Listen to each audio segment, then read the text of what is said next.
आप मेरे गार्डन में जो फूल लगे देख लीजिए, जो मैं जिन फूलों के बारे में बताऊंगी, अगर आपको पसंद आएंगे तो फिर आप जो उनके सीड अभी अक्टूबर से लेके आप नवंबर के पहले हफ्ते तक लगा सकते हैं। बाई चांस अगर नवंबर के पहले हफ्ते भी नहीं लगते हैं तो दूसरे हफ्ते में तो बिल्कुल ये काम ख़त्म कर लें ताकि जल्दी से लग जाएं। और कई बार ऐसा होता है कि सीड्स कई कारण से जो हमारे पौधे छोटे छोटे पौधे ख़राब भी हो जाती है और फिर हमें कई बार हमें लगानी पड़ती है।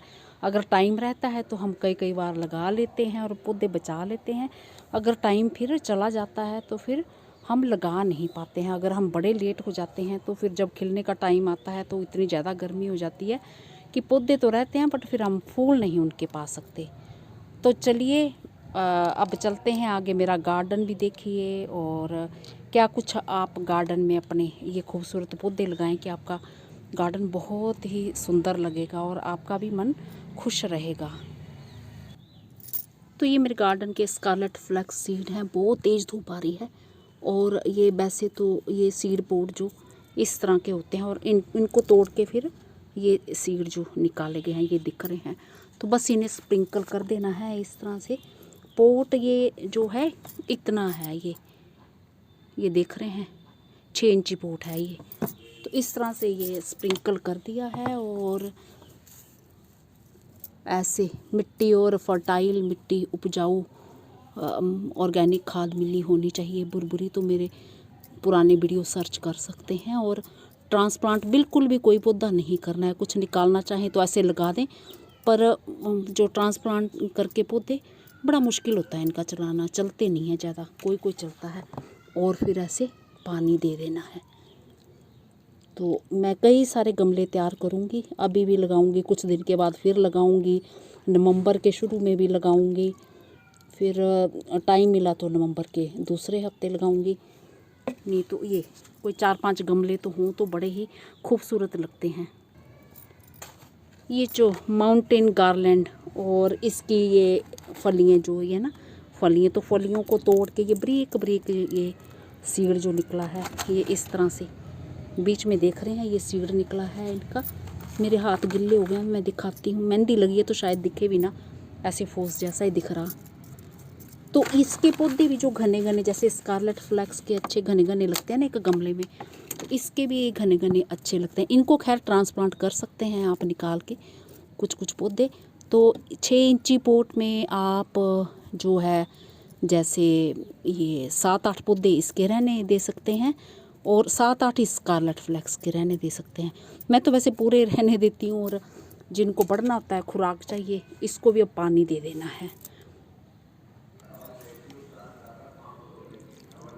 तो अब गार्डन की सैर करते हैं। विंटर गार्डन के लिए अगर आप स्कारलेट फ्लैक्स लगाना चाहते हो, ये जो स्कारलेट मतलब ब्राइट रेड कलर जो ये दिख रहा है, तो इस कलर की अलसी लगाना चाहते हो तो इसे आप अक्टूबर से लेके जो आप नवंबर के पहले हफ्ते तक ग्रो कर सकते हैं। तो मैंने नवंबर के जो पता नहीं 4 या 5 तारीख को ये ग्रो की थी, तो इस पर जो फूल आना स्टार्ट हुए थे वो 21 फरवरी तक हुए थे इसमें। तो स्कारलेट फ्लैक्स के फ्लावर्स जो हैं लंबे टाइम तक खिलते ही रहते हैं। और ये फूल ये देख रहे हैं, ये अलग से इस तरफ हैं। ये मैंने जो अक्टूबर के का पहला हफ्ता पता नहीं ख़त्म हुआ पहले हफ्ते ही शुरू किए लगाए थे, तो मैंने डेट नोट की हुई, अभी मुझे याद नहीं है। तो चलो पहला हफ्ता ख़त्म होते जैसे कि मैंने ये ग्रो किए थे, तो भी इसको खिलते हुए भी पूरा 1.5 महीना हो गया है। तो 1 महीने तक तो ये बिल्कुल बुक्के की तरह खिलता रहता है, पूरे ढेरों फूल बराबर आते रहते हैं। और उसके बाद जैसे बीच में कम या ज़्यादा, तो ये जो मैंने जब अक्टूबर के शुरू में ग्रो किए थे तो उस टाइम ये जो फूल मेरे खिले हैं जनवरी के आखिरी हफ्ते में खिलना शुरू हुए हैं। और आज जो मार्च की 8 तारीख है, अभी भी इतने भरे हुए आ रहे हैं। तो ये सब डिपेंड करता है ऊपर वाले पे। अगर मौसम में थोड़ी ठंडक बनी रहती है, बहुत तेज़ गर्मी नहीं आती है, तो इनकी लाइफ बहुत ज़्यादा हो जाती है। और अगर मतलब बहुत ज़्यादा गर्मी होने से पहले तक ये खिलते हैं, बोलने का मतलब ये है।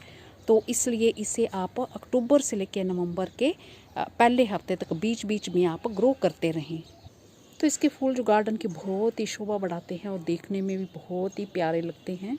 क्योंकि हमारे गार्डन में जो कई तरह के फूल पाए जाते हैं, फ्लावर्स पाए जाते हैं, जैसे कि लाइट कलर के, तो लाइट कलर के साथ आप डार्क कलर के, ये रेड कलर के रख दो तो कितने खूबसूरत लगे। तो मेरे बहुत सारे भाई बहन कहते हैं कि हमने अलसी ग्रो की तो वो वाइट कलर के, ब्लू कलर के छोटे छोटे फ्लावर्स आए हैं, तो वो खाने वाली अलसी होती है, ये जो डेकोरेशन के तौर पे ग्रो की जाती है ये वो है। तो इस बारी जो मैंने 3 गमले तैयार किए थे, तो इतने सारे पौध मैंने तैयार किए, तो मैंने सोचा था कि मैं ज़्यादा करूँगी, मैं टाइम ही नहीं निकाल पाई। टाइम का तो क्या, पौध ही इतनी ज़्यादा थी कि गमले जो बाकी पौध के लिए भी भर जा रहे थे, पर 3 मैंने निकाल लिए। जैसे शुरू में अक्टूबर में ग्रो की, फिर अक्टूबर के एंड में ग्रो की, फिर मैंने नवंबर के पहले हफ्ते ग्रो की। तो इस तरह से फूल जो हैं बड़े लंबे टाइम तक हमारे गार्डन में बने रहते हैं। तो जो मेरे भाई बहन नए मेरे चैनल के साथ जब वीडियो देखेंगे, जुड़े होंगे, तो हो सकता है कि ये फूल देख के उनका मन भी करा है कि हम भी इन्हें ग्रो करें।